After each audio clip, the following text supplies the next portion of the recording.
తెలంగాణలో రాజకార్ల రాజ్యం నడుస్తోందని, ప్రశ్నించే గొంతుకలపై బీఆర్ఎస్ ప్రభుత్వం ఉక్కుపాదం మోపుతోందని పెద్దపల్లి జిల్లా కాంగ్రెస్ పార్టీ అధ్యక్షుడు మక్కాన్ సింగ్ ఆగ్రహం వ్యక్తం చేశారు. కాంగ్రెస్ శ్రేణుల అక్రమ అరెస్టులపై గోదావరి కని 1 టౌన్ పోలీస్ స్టేషన్లో అధికారులను కలిసి న్యాయం చేయాలని డిమాండ్ చేశారు. బీఆర్ఎస్ నాయకులు అధికారాన్ని అడ్డుపెట్టుకుని తమపై తప్పుడు కేసులు బనాయించి ఇబ్బందులకు గురి చేస్తున్నారని ఆవేదన వ్యక్తం చేశారు.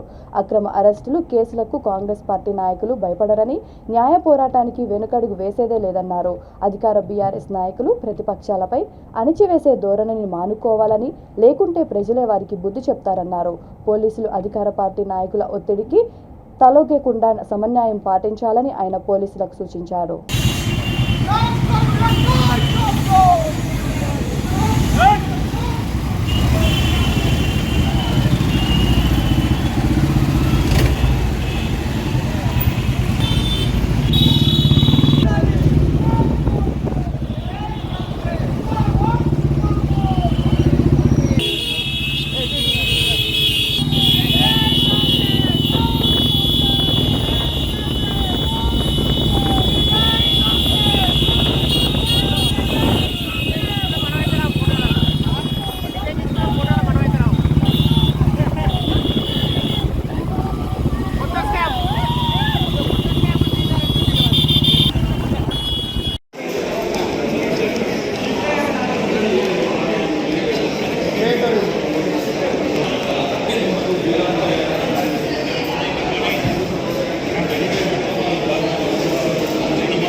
వాటి నిందలు చేయకపోయినా ప్రజా సమస్యలపై పోరాటం చేస్తున్న కాంగ్రెస్ పార్టీ నాయకులపై, విద్యార్థి నాయకులపై, యువజన కాంగ్రెస్ నాయకులపై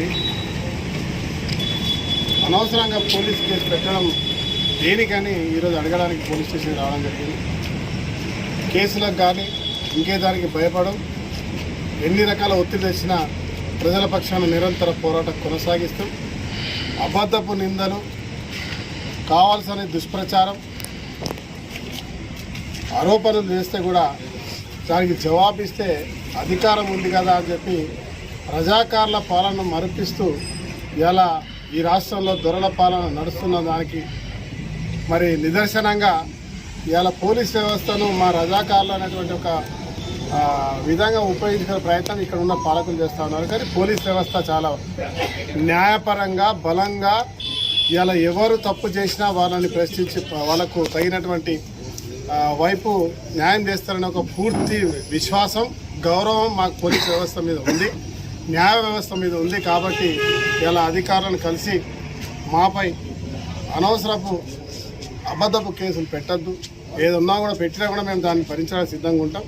న్యాయ వ్యవస్థలో మేము న్యాయం గురించి పోరాటం చేస్తాం. మీపై అపారమైనటువంటి గౌరవం ఉంది పోలీస్ వ్యవస్థ మీద. కమిషనర్ గారు ఇక్కడ చాలా స్పష్టంగా, చాలా పవర్ఫుల్ ఆఫీసర్గా కూడా ఉన్నారు. వారు పూర్తిగా దీన్ని గమనించాలి. ఇక్కడ ఉన్నటువంటి పోలీస్ అధికారులను కూడా నేను కోరుతా ఉన్నాం. మీపై అపార గౌరవంతో ఈరోజు ఇక్కడ రావడం జరిగింది.